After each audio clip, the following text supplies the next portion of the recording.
Hi friends, in this video, we will learn how to concatenate items of a list. Although the join method is a string method, it accepts list as an argument and is widely used to join items of a list of strings. The string which invokes the join method is actually the separator between any pair of string items. Let us take an example.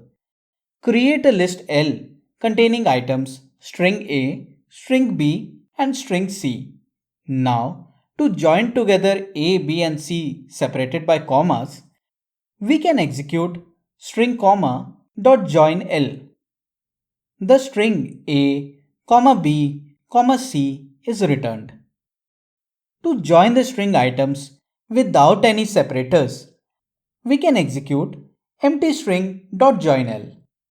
The string A, B, C is returned.